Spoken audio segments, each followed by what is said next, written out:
was the worst movie of the summer of 2017? Was it the Emoji Movie? Was it Baywatch? Was it The Dark Tower? Was it Pirates of the Caribbean? Was it Power Rangers? I'll give you a hint. It was the Power Rangers movie. But why? Let's find out together.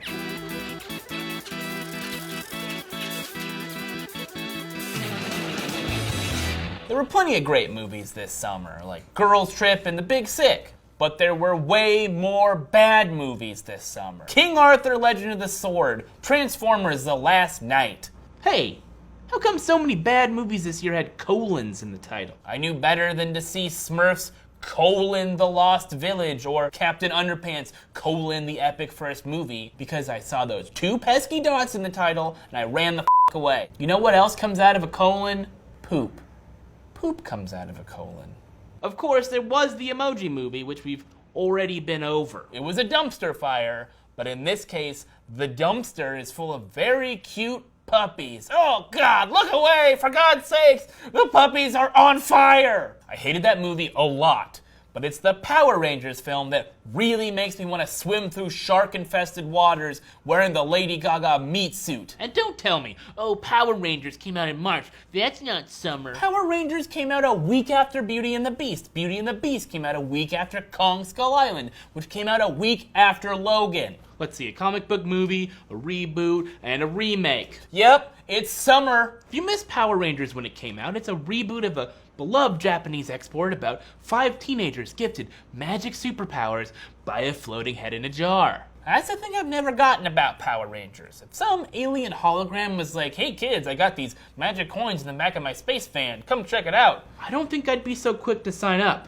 All your favorites are there in the new Power Rangers movie. The yellow one, the pink one, the red one, the black one, even the blue one. The Rangers also still fight Rita Repulsa and ride around in their Zords and perform complicated martial arts maneuvers while grunting. Except now, all your favorite color-coded ninja warriors are dark and brooding. I'm pretty sure I'm a superhero. They have real problems like parents who just don't understand puberty and detention. Oh, detention. Sitting in a room with a bunch of other people when all you really want to do is sit in a totally different room alone.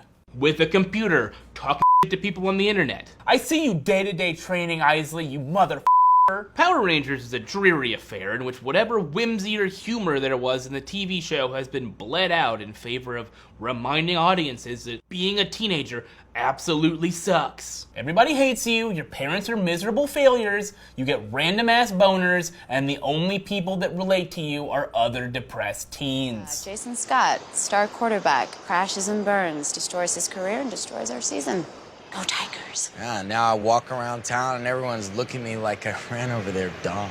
Did any of the filmmakers who worked on this movie watch the show? The Power Rangers were happy all the time. Like they wouldn't stop smiling and laughing and having a blast. The only other emotion they seemed to be capable of was whatever emotion it is when you furrow your brow and make your mouth real tight like you have stomach cramps. I think that was supposed to be anger, but it's unclear.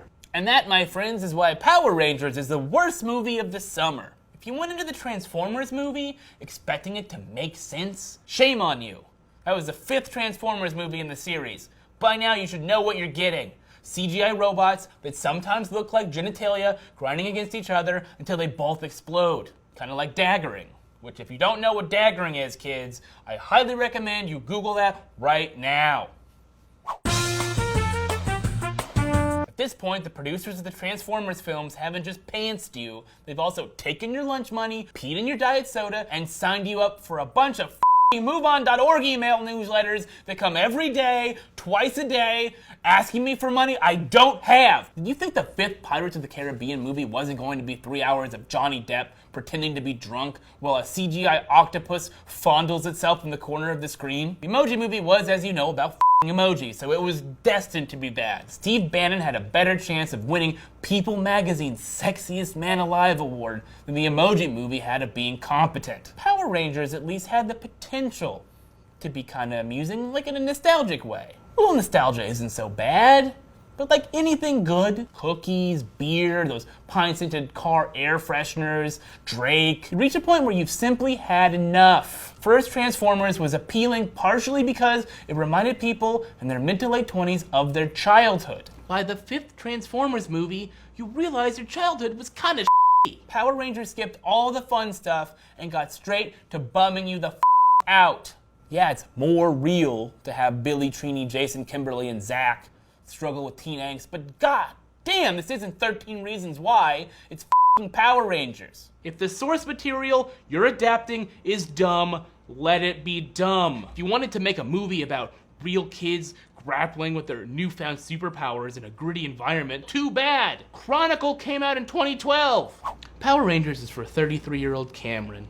Cameron remembers the Power Rangers TV show and spent most of his allowance money when he was a kid buying the cheaply made merchandise. He hasn't felt true joy since those long gone days of sitting in front of the television. Once, he tried to emulate something he saw on Power Rangers. A swift mid-air spin kick to the face of a rubber shark monster. He jumped off his couch and hit his soft whittle head on the coffee table. My God, there was blood everywhere. His parents, livid that their son would be so foolish as to jump off the couch while completely unsupervised, sued the network, the production company, and that rubber shark. With the windfall payments from their lawsuit, Cameron's parents paid for him to go to Northwestern University, where he majored in sociology. Today, Cameron is an SEO specialist for SoulCycle. His soul does not cycle.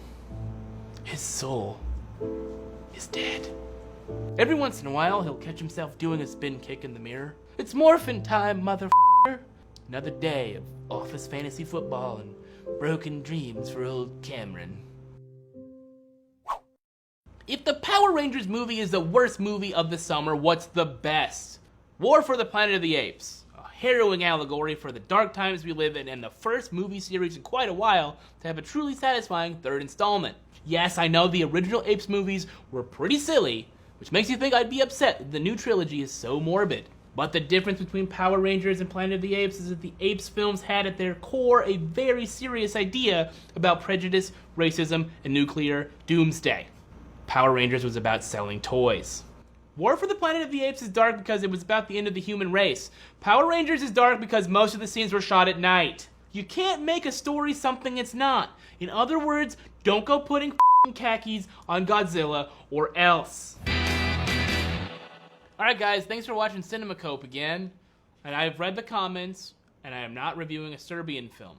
Not gonna do it for anything less than 10 stacks, baby. Go ahead and start a Kickstarter or a GoFundMe page. Raise $10,000 for me to review a Serbian film. Hey, I might even do it live, you never know. Anything's possible with $10,000 on the table. Okay, I'll do anything for money. I'm a hack.